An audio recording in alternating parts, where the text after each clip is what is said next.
창세기 25장 19절 말씀부터 34절에 있는 말씀까지 보려고 합니다. 제가 먼저 19절 말씀을 보려고 합니다. 아브라함의 아들 이삭의 후에는 이러하니라. 아브라함이 이삭을 낳았고 이삭은 40세에 리브가를 취하여 아내를 삼았으니 리브가는 핫단 아람의 아람 족속 중 후드의 대가되어 아람 족속 중 라반의 누리였더라. 이삭이 그 아내가 잉태하지 못하므로 그를 위하여 여호와께 간구하매 여호와께서 그 간구를 들으셨으므로 그 아내 리브가가 잉태하였더니 아이들이 그의 태 속에서 서로 싸우니라. 그가 가로되 이가 되면 내가 어찌할꼬 하고 가서 여호와께 묻자오되 여호와께서 그에게 이르시되 두 국민이 내 태중에 있구나. 두 민족이 내 복 중에서부터 나누이리라. 이 족속이 저 족속보다 강하겠고 큰 자가 어린 자를 섬기리라 하셨더라. 그 해산 기한이 잠재 태에 쌍둥이가 있었는데 먼저 나온 자는 붉고 전신이 갓옷 같아서 이름을 에서라 하였고 후에 나온 아몬은 순서 에서의 발꿈치를 잡았으므로 그 이름을 야곱이라 하였으며 리브가가 그들을 낳으되 이삭이 60세이었더라. 그 아이들이 장성하며 에서는 익숙한 사냥꾼으로 들 사람이 되고 야곱은 종용한 사람으로 장막에 거하니 이삭은 에서의 사랑하는 이를 좋아함으로 그를 사랑하고 리브가는 야곱을 사랑하였더라. 야곱이 죽을 쑤었더니 에서가 들에서부터 돌아와서 심히 곤비하여 야곱에게 이르되 내가 공개하니 그 굵은 것을 나를 먹게 하라 한지라. 그러므로 에서의 별명은 에돔이라. 야곱이 가로되 형의 장자의 명분을 오늘날 내게 팔라. 에서가 가로되 내가 지키게 되었으니 이 장자의 명분이 내게 무엇이 유익하리요. 야곱이 가로되 오늘 내게 맹세하라. 에서가 맹세하고 장자의 명분을 야곱에게 반절하다 같이 공독합니다. 야곱이 떡과 파죽을 에서에게 주매 에서가 먹으며 마시고 일어나서 갔으니 에서가 장자의 명분을 경홀히 여기려더라. 아멘. 하나님의 말씀입니다. 아브라함은 이제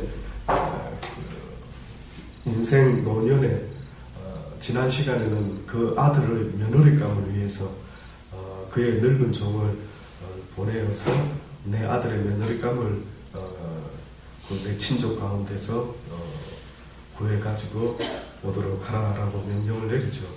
그러고 나서 그 아내 사라가 죽습니다. 이제 그 아내 사라가 죽은 이후에 아브라함이 성경상에 얼핏 보면은 그냥 독신으로 살아간 것 같지만 결혼을 했습니다. 또다시 재혼을 해서 아내를 얻는데 그 이름이 그두라라 하는 아내를 얻게 됩니다. 그 아내를 통해서 우리가 아는 이삭과 이스마엘 외에 6 남매를 놓게 됩니다. 그러니까 처음 어떻게 보면 아브라함을 통해서 태어난 자녀들이 8 정도의 자녀가 육신적으로 태어났습니다. 근데 성경은 말하기를 그 여러 자녀들 가운데 언약의 자녀는 딱 하나인데 그게 바로 이삭이에요. 그러니까 그 자녀와 다른 자녀의 차이가 뭡니까? 어차피 다 아버지는 같이 않습니까? 이렇게 이야기할 수 있겠지만 성경은 뭐라고 말씀하느냐면 나 여호와가 언약한 그 자녀만 나의 믿음의 자녀가 될 것이라. 그러니까 하나님의 언약이 없었다라고 한다면 그건 상관이 없는 겁니다. 쉽게 말하면 왜 언약이 중요하면 오늘날 예수 그리스도를 믿는 자에게는 누구든지 죄를 사함을 받고 하나님의 자녀가 되는 권세를 얻게 되리라. 이렇게 언약을 맺었다. 예. 우리가 예수 그리스도를 왜 굳이 믿어서 하나님의 자녀가 되고 영원한 하나님의 나라에까지 들어가기를 소망하며 믿음을 가지고 이 땅에서 살아가는 그 이유가 있다면 왜 꼭 예수를 믿어야 되느냐는 그 이유가 있다면 바로 그 예수를 믿는 자에게 무엇을 약속하셨다고요? 언약을. 자녀가 되는 권세와 하나님의 나라에 갈 수 있는 언약을 맺었기 때문에 그런 것입니다. 그래서 그 아들 이삭을 통해서 계속 하나님의 언약의 약속은 이루어져 가게 되지요. 이제는 그 이삭이 아내 리브가를 40세에 만나지 않습니까? 결혼을 40살에 합니다. 그런데 그 아버지하고 이 이삭은 너무 비슷한 게 많습니다. 성경에 보면은 여러 가지 비슷한 점과 다른 점이 있는데, 아버지와 비슷한 점이 있다고 한다면은 아버지와 같이 이 아들도 큰 흉년을 만납니다. 그래가지고 그가 또 아버지처럼 먹고 살 거라고 그 아내를 누이라 속이고 내려가서 이제 또 생활을 하죠. 그때 하나님이 또 은혜로, 야, 네가 왜 우리한테 거짓말했느냐? 또 왕이 우리가 자칫하면 네 말 듣고 죄질 뻔하지 않았느냐? 네가 아내 아니냐? 저 사람이 네 아내 아니냐? 근데 네가 왜 속였느냐? 그러면서 다시 한번 이삭에게 은혜를 베풉니다. 그래서 이삭이 그들의 왕을 통해서 또 아버지하고 똑같이 은혜를 받고 거부가 됩니다. 예, 그렇게 살아가는데, 그런데 이 이삭이 한 가지 또 같은 게 있다면 자식을 못 놓게 됩니다. 처음부터. 언제 동안 자식이 없었냐면 40세 결혼해가지고 60살까지 자식이 없습니다. 그래서 왜 이것도 우리 아버지처럼 나도 이렇게 자식이 없을까 뭐 이런 생각도 해봤겠죠. 그래서 그 리브가와 아브라함이 이삭이 아마 기도를 하게 됩니다. 그때 하나님께서 드디어 자녀를 허락하는데 쌍둥이를 허락하죠. 그 쌍둥이의 이름이 첫 아들이 에서요, 둘째 아들이 야곱이라고 하는 이름의 쌍둥이를 줍니다. 어쨌든 이삭은요, 결혼을 리브가와 하고 이렇게 자식 쌍둥이를 얻게 되지만은 그의 아들 야곱을 통해서나 또 에서를 통해서는 보면은요, 또 자식이 뜻밖에도 많이 있습니다. 결혼을 또 여러 또 아내들을 얻게 됩니다.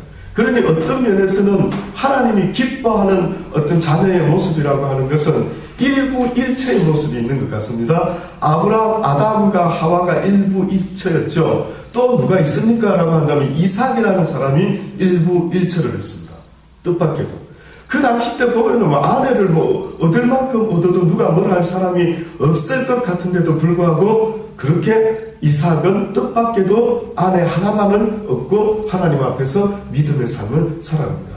그래서 사람들이요, 신학교에서도 왜 이삭을 이야기할 때에 이삭은 예수 그리스도의 모형이다, 이렇게 굳이 맞추어서 표현을 합니다. 왜냐하면은 아브라함의 독생자가 이삭이었고, 이삭은 순결한 자의 모습으로 그저 일부 일체의 모습으로 하나님 앞에서 살았던 사람이었기 때문에 그 아브라함의 이삭의 삶이 그러다. 그리고 이삭은 또 하나님께 바쳐진 바 되었다가, 아브라함이 말하기를 내가 내 아들을 하나님께 바칠지라도 그가 죽은 자 가운데서 어떻게 한다고요? 살려서 주시리라. 이래 믿어 의심치 않고 아브라함이 이삭을 하나님께 모리아산에서 번제로 드렸던 겁니다.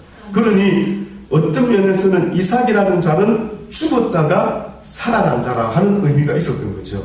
그러니 사람들이 이삭의 이 모습을 통해서 뭔가 하나님께서 말씀하시려고 했던 것이 있었는데, 그것이 바로 예수 그리스도 하나님의 독생자를 말씀하기 위해서 아브라함의 독생자 이삭을 그렇게 설명하신 게 아니겠는가, 그렇게 보고 있는 겁니다.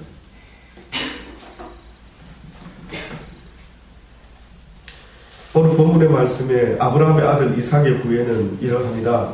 아브라함이 이삭을 낳았고 이삭은 40세에 리브가를 취하여 아내를 삼았으니 리브가는 밧단 아람의 아람 족속 중 부두엘의 딸이요 아람 족속 중 라반의 누이였더라.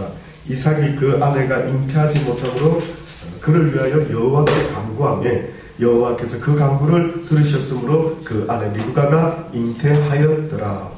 아이들이 그의 태 속에서 서로 싸우는지라. 아이들이 태중에서부터 서로 싸웠답니다. 두 쌍둥이가요, 싸우는데 이걸 어찌할 바를 몰라서 리브가가 아마 하나님께 묻습니다. 이거 어쩌면 좋습니까? 여호와께 묻자온데 여호와께서 그에게 이르시되. 저는 이거 별 이야기는 아닌 것 같지만 어째 리브가가 여호와께 물었다가 아시겠습니까? 그의 삶 속에 너무 자연스럽게, 아니 태중에 뱃속에 아이 둘이가 다투고 있으면 어머나 다투는 모양이다, 이놈들이 왜 이러지 하고 좀 이렇게 있을 수 있지 않습니까? 그런데 이것이 뭐라고 리브가는 너무 자연스럽게 성경에 보니 도대체 이게 뭔가 느낌이 좀 이상한데 이거 하나님께 여쭤봐야 되겠다, 이런 생각을 했던 거예요. 그래서 하나님께 묻기를 내가 어찌할꼬 하나님 어찌하면 좋겠습니까? 하고 여호와께 묻자온데 여호와께서 그에게 이르시되 두 국민이 내 태중에 있구나. 두 민족이 내 복 중에서부터 나누이리라. 이 족속이 저 족속보다 강하겠고 큰 자는 어린 자를 섬기리라. 두 족속이 나오는데 여기서부터 또 하나님의 언약의 말씀, 예언의 말씀이 나오기 시작합니다. 그런데 뭐라고 예언을, 언약을 하시느냐 하면은 강한 자가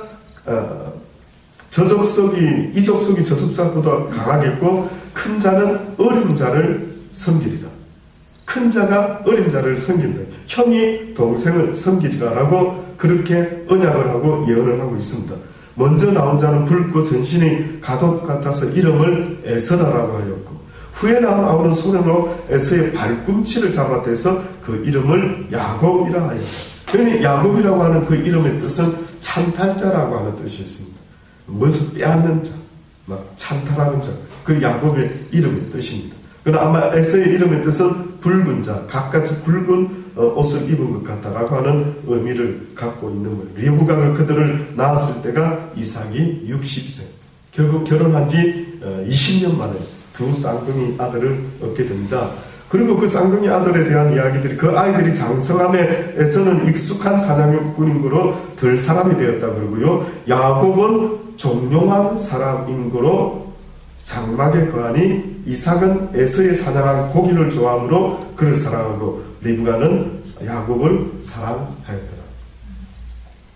아버지가 큰아들을 사랑한 이유, 그리고 엄마가 둘째 아들을 사랑한 이유 뭡니까? 지극히 비교해보면 아버지가 큰아들을 사랑한 것은 뭐 때문이라고요? 큰아들이 쉽게 말하면 돈을 잘 벌어오고 큰아들이 뭐 맛있는 거 사냥해가지고 고기를 잘 잡아오고 쉽게 말해서 육적으로 애비인 나를 아주 기쁘게 해줄 수 있는 아들이었기 때문에 에서는 큰아들 이삭은 큰아들 에서를 좋아했고 그 다음에 엄마 리브가는 누구를 좋아했다고요? 야곱. 왜요? 늘 집에서 같이 먹으면서 엄마를 근데 여기 집에서 있는 것도 있지만 어떠한 사람이라 했죠? 정령한 사람이다. 좀 조용한 성품이면서요. 쉽게 말해서 좀 아담한 듯, 정용한 듯, 뭔가 생각을 하고 좀 뭐 행동할 때에. 그러니까 어떻게 보면 에서는 그저 막 육적인 본능 속으로 막 느낌, 아주 터프한 가의 모습으로 만약에 살았다면 야곱은 좀 샤프하고 좀 생각을 할 줄 알고 좀 뭐가 옳고 그른가를 나름대로 이렇게 분별을 하면서 조용한 그 성품 속에서 엄마를 돕기도 하고 아마 그랬던 모양이죠. 그랬더니만 당연히 그 엄마 리브가는 물론 야곱을 좋아합니다. 그러나 그 이유만 있었던 것이 아마 아닐 겁니다. 왜냐하면 리브가가 뱃속에 있었을 때 하나님이 하신 언약의 말씀을 그는 분명히 기억하면서 두 아이를 키우고 있었던 것 아니겠습니까? 야곱이 어느 날 이삭이요 에서의 사냥한 고기를 좋아함으로 그를 사랑하고 리브가는 야곱을 사랑하였더라. 야곱이 죽을 쏘았더니 에서가 들에서부터 돌아와서 심히 곤비하여 야곱에게 이르되 내가 곤비하니 그 붉은 것을 나로 먹게 하라 한지라. 그러므로 에서의 별명은 에돔이었더라. 그 붉은 것을 나에게 먹게 하라. 그러니 야곱이 그 상황에서 어떠한 것을 제의하느냐 하면 형의 장자의 명분을 오늘날 내게 팔라라고 말합니다. 뜻밖이죠. 이스라엘 백성에게 있어서 장자라고 하는 것은 한마디로 말하면 아버지의 재산을 그저 배나 얻을 수 있는 그런 권한입니다. 근데 에서가 생각한 것은 네가 지금 장자의 명분, 실제는 아니더라도 어떤 명분을 달라 했으니 까짓거 내가 장자가 바뀌겠나? 에서는 지극히 육적으로 아버지 앞에서 얻을 유산과 그 고난을 아마 생각했겠죠. 그런데 명분을 어디다 써먹으려고 그 명분이 어디에 써먹을 수 있는지는 모르겠는데 뜻밖의 야곱은 어느 날 갑자기 팥죽을 쏘가 뭔가 엄밀히 계획을 한 것 같습니다. 엄마하고 계획을 한 것도 같고요. 그 팥죽을 엄마가 맛있게 쏘주지는 않았을까 이런 생각 성경은 없지만은 그렇게 한번 유추해 볼 수도 있습니다. 그래서 마침 타이밍을 딱 맞춰가지고 형이 쫙 오는데 아마 거기서 이 팥죽을 갖다가 뚜껑을 열었는지 냄새가 막 구수한 냄새를 풍긴 것 아니겠습니까? 그러니 우리 아시죠? 장사할 때에 여러분, 커피 가게 하시는 분들은요, 그 커피 구수한 냄새를 가능한 한 온 지하철이나 뭐 어디 그 주변에 냄새 날 수 있도록 하면은요, 그 장사 잘 됩니다. 제가 시드니에서 사는 곳에서 항상 지하철들이 그 지하에 있거든요. 그 지하로 내려가서 이제 지하철을 타는데, 거기에 있는데, 기차 기다리면서 커피를 마신다는데, 갈 때마다 유혹을 받습니다. 냄새 때문에. 저 생각할 때, 그래, 커피 장사를 하려면 저렇게 구수한 냄새를 풍기는 게 일리가 있겠다라는 생각이 있는 것처럼요. 아마 음식 장사, 맛있는 음식은 그런 냄새가 벌써 사람을 유혹하는 게 있다라고 느껴지는 것처럼 아마 애써도 그 출출할 때에 그 팥죽의 냄새를 맡고 그것을 나로 달라라고 했을 때 형님의 장자의 명분을 오늘날 내게 팔라. 다시 말해서 내게 그저 달라는 게 아니고 값을 주고 내게 팔라라고 말합니다. 에스가 가로되 내가 죽게 되었으니, 좀 지나치죠. 죽게 되었으니 좀 성격이 에스가 잘은 몰라도 굉장히 와일드하고 같은 말을 해도 좀 오버해서 표현하는, 뭐가 그거 안 먹으면 죽기까지 하겠습니까? 내 너무 배고팠어. 안 그래도 내가 죽을 줄 알아서 죽을 것 같았어. 뭐 이러면서 그 팥죽을 그가 기꺼이 팔아버린 것입니다. 그러면서 했던 그의 말, 이 장자의 명분이 내게 무엇이 유익하리요? 결국 야곱이 가로되 오늘 내게 맹세하라. 맹세까지 시킵니다. 에서가 맹세하고 장자의 명분을 야곱에게 판지라. 야곱이 떡과 팥죽을 에서에게 주매 에서가 먹으며 마시고 일어나서 갔으니 에서가 장자의 명분을 경휼히 여기니라. 장자의 명분을 경휼히 여기니라. 결국 이 짧은 이야기 속에서 우리가 꼭 생각해야 될 것이 있다면 뭐냐면요, 에서라는 사람은 지극히 육적인 사람을 대표하고 있습니다. 야곱이라고 하는 사람은 지극히 영적인 사람을 성경은 대표해서 지금 이런 이야기가 있습니다. 많은 사람들이 야곱을 가리켜서 빼앗는 자, 속이는 자, 찬탄 자, 그래서 자기도 형을 속였기 때문에 삼촌 라반의 집에서 그렇게 쏟고 살았다, 이렇게 간단하게 이야기를 하지만 결단코 하나님이 그 이야기를 우리한테 전해주려고 써놓은 게 아닌 것입니다. 그게 아닙니다. 에서라고 하는 사람은 한마디로 지극히 육적인 자인데, 쉽게 말해 영적인 귀중한 것을 하찮게 여기는, 육적인 가치만 나타난다면 영적인 건 상관없어. 내가 돈만 벌 수만 있다면 신앙의 양심이나 뭐나 다 팔아버려도 전혀 그까짓 거 뭐 상관이야. 나한테 돈이 많이 생긴다는데, 나한테 뭔가 누군가가 좋은 일을 준다는데, 내가 그냥 오늘은 교회 안 나가도, 성경 안 읽어도, 기도 안 해도, 육적으로 더 좋은 이익이 생긴다는데, 분명히 많은 사람들은 자기가 때로는 살아가다가 하나님의 뜻을 쫓을까, 혹은 세상의 뜻을 쫓을까, 욕심을 쫓을까, 라는 기로에 설 때가 있지요. 그때마다 이거를 기억하십시오. 하나님은 조그마한 것이라도 군에서 군인들이, 기독교인들이 군대에 가게 되면은 그 군인들 가운데 기독교인들은 그저 주의를 지켜보려고 얼마나 애쓰는지 모릅니다. 그러면 그 상관이요, 그 조교들이야 막 주일날 교회도 안 보내가 막 호통을 치고 훈련을 시키고 합니다. 그런데도 진짜 교인들은 끝까지 요청을 한답니다. 저를 교회 보내주십시오. 주일날만큼은 제가 하나님께 예배 드릴 수 있도록 허락해 주십시오. 이 녀석이 무슨 교회야? 그러다가 테스트 해보고 진짜 저는 기독교인 맞구나. 그러면은 그때는 또 허락을 한답니다. 그러니 우리가 이 세상 살아갈 때에 하나님께서 우리가 몰랐을 때는 죄 없다라고 하겠지만은, 우리가 하나님께서 무엇을 기뻐하는가, 그 영적인 것을 알았을 때에 이제는 세상의 것과는 영적인 것을 바꾸지 않겠다라는 믿음의 결심을 하실 수 있게 되기를 간절히 주의 이름으로 축원합니다. 그 결심이 있으셔야 돼요. 그러니 야곱이라는 사람이 무조건 빼앗는 자는 아니었습니다. 야곱은 그저 형을 속여가지고 세상의 부귀 명예를 얻으려고 막 살았던 그런 사람이 아닙니다. 뜻밖의 엄마와 함께 집안에서 엄마를 도우고 종용이 살았던 그에게 아마 그 엄마가 이야기하지 않았을까요? 저 같으면 아마 야곱에게 말을 했을 것 같아요. 야곱아, 네 형하고 네하고 엄마 뱃속에 있었을 때에 하나님께서 이런 약속을 언약을 하셨단다. 잊지 말아라. 하나님께서 너를 세우시려고 아마 형보다도 더 큰 자로 세우시기로 아마 약정을 하신 것 같아.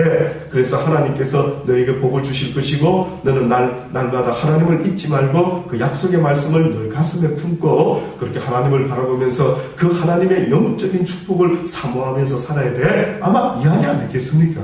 그러니 그가 중간에 스토리는 없지만 어느 날 갑자기 그 장자의 명분을 중요시 생각하면서 그것을 팥죽으로 샀다라고 하는 것은 굳이 그렇게 안 해도 물론 하나님께서 주고자 약속한 축복을 야곱에게 줄까요 안 줄까요? 주겠지요. 그런데도 불구하고 육적인 이 액션을 하는 이 모습을 성경에 써 놓았다라고 하는 것은 뭐겠습니까? 우리에게 하나님의 축복을 사랑하는 자가 되어야 됩니다. 하나님의 축복을 좀 사랑하는 자입니다. 어떻게 하면은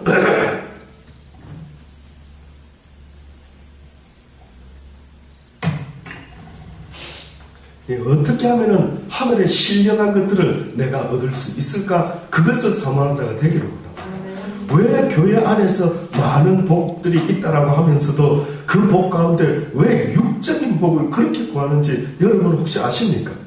모든 복을 구하고 기도하는데 하나님은 신령한 것을 야곱과 같이 구하라고 말씀하고 계신데 뜻밖에도 교회 안에서조차도 세상에 육적인 복을 달라고 얼마나 많이 기도하고 있는지 모릅니다.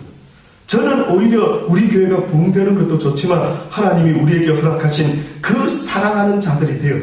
하나님이 기뻐하는 자의 삶을 살아라. 하나님이 기뻐하는 교회가 되어라. 어떤 교회? 사랑이 있는 교회. 두세 사람이라 할지라도 내 이름으로 모인 그곳에 내가 너희와 함께 할 것이라. 너희가 서로 사랑하면 모든 사람이 이로써 너희가 내 제자인 것을 알게 될 것이라 라고 말하잖아요. 결국 온 세상 사람들이 저들이 하나님의 제자구나, 저들이 하나님을 섬기는 사람이구나 라는 것을 어떻게 알 수 있습니까? 라고 했을 때 그들이 서로 사랑하는 자다라고 할 때 어떻게 보면은 요셉이라는 자가 보디발 집에 잡혀가가지고 거기서 종살이를 했을 때에 그 보디발이 요셉을 보고 야 너의 하나님과 네가 동행하는 것 같아 보여 이렇게 했을 때 물론 요셉의 몸에서 충성된 성실한 모습이 있었겠죠. 그러나 또한 뭐가 있었겠습니까? 사랑의 모습이 있었겠습니까? 야 너는 보니까 사랑의 하나님, 가스의 하나님, 이스라엘의 하나님, 그 하나님 이야기 나도 듣긴 들었는데 네 하는 것 보니까 진짜 그 하나님은 너와 함께 하는 것 같아. 너같이 성실한 녀석, 너같이 정직한 녀석, 너같이 그 사람과 그저 동료심과 그저 뭐 보니까 직장 동료들하고 너무 잘 지낸 것 같고 참 뭔가 다른 것 같아. 그 모습 속에도 그게 있지 않았겠습니까? 그러니 우리가 어떻게 보면 구해야 되는 것이 있다고 한다면 그 주님의 사랑을 내가 얻어서 그 부음받아요 내가 그 사랑으로 이 세상을 어떻게 하면 이기고 살아갈 수가 있을까? 사랑은 허다한 죄도 덮는다 그러시고 사랑은 죽음조차도 두려워하지 않게 한다고 하시지 않습니까? 그러니 사랑이라는 것을 가지고 사는 사람과 사랑이 없이 돈만 가지고 명예만 가지고 살아가는 사람과의 그 삶의 모습이 어떻게 다를까요? 라고 물어본다면 돈 가진 사람은 돈이 떨어지면 화가 나고 속상하고 열받치고 가지고 죽어버리자라고 하고 죽음 앞에서 가난 앞에서 벌벌벌 떨면서 어찌할 바를 몰라겠지만은 그러나 하나님의 사랑을 가진 자의 목적은 그 사랑을 나타내는 최종 마지막 단계가 무엇인 것을 압니까? 사랑이 끝이 뭐라고요?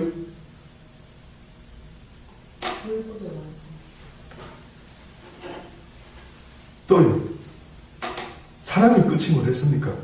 사랑은 온전한 사랑은 어떻게 하면서 나타난다고 했습니까?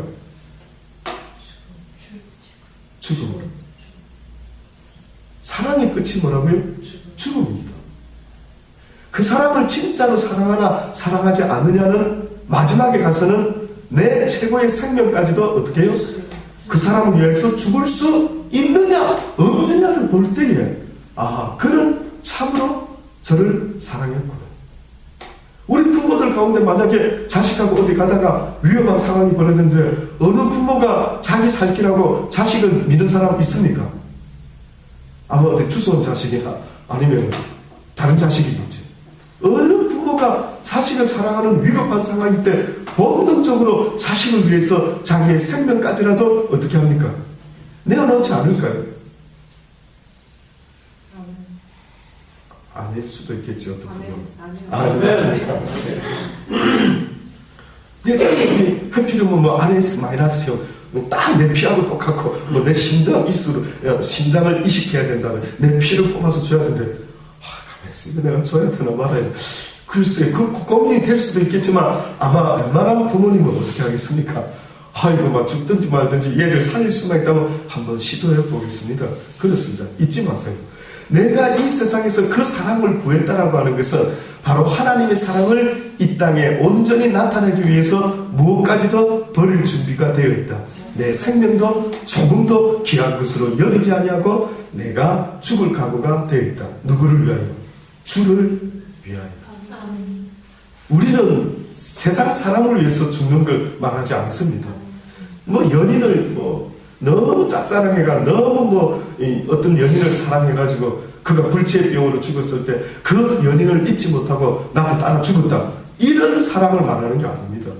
우리의 생명을 바쳐야 되는 딱 한 대상이 있는데 그분이 누군지 아십니까? 바로 예수 그리스도, 나의 주, 나의 하나님이십니다. 그들이 세상 사랑을 알지 못할 때, 사람들이 하나님의 사랑을 알지 못했을 때 하나님이 먼저 그들을 사랑하셨습니다. 또다시 말하면 뭐라고 말씀하고 있는 줄 아십니까? 하나님이 먼저 그들을 사랑했는데 어떻게 사랑했느냐면 하나님이 세상을 이처럼 사랑하사 독생자를 주셨는데 누구든지 저를 믿는 자마다 멸망치 않고 영생을 주기 위해서 예수 그리스도 내 아들을 십자가에 달려 물과 피를 온전히 다 쏟을 때까지 내가 그들을 사랑했음을 보여주었느니라. 예수 그리스도께서 십자가에 죽으신 그 모습은 한마디로 말하면 하나님이 인간에 대한 사랑을 확증하셨느니라. 아멘.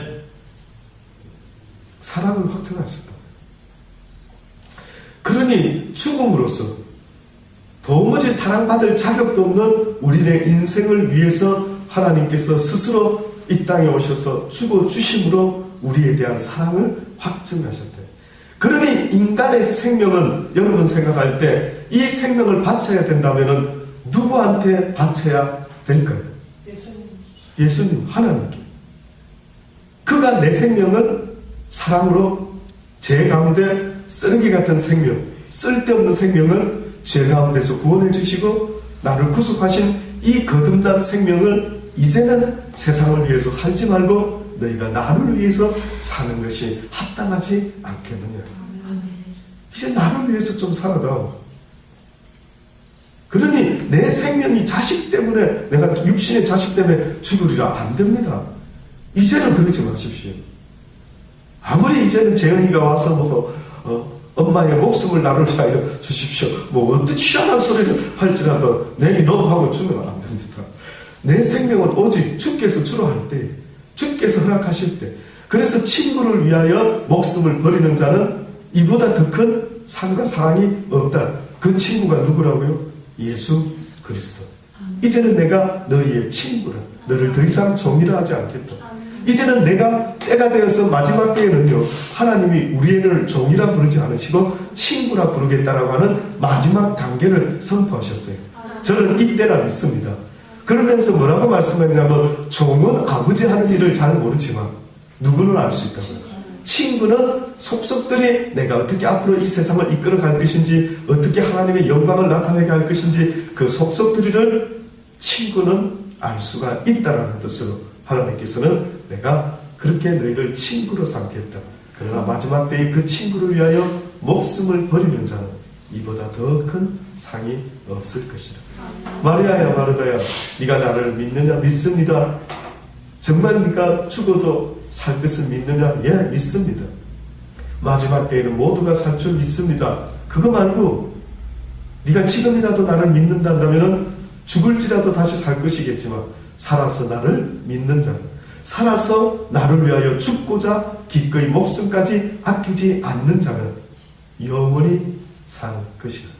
아멘. 이제는 누구를 위해서 사는 게 아니라 내 남편, 내 아내, 내 가족을 위해서 사는 존재가 아니라 하나님을 위하여 살아가는 존재가 되셔야 됩니다. 아멘. 날마다 기도하시기 바랍니다. 내가 어떻게 살아갈까?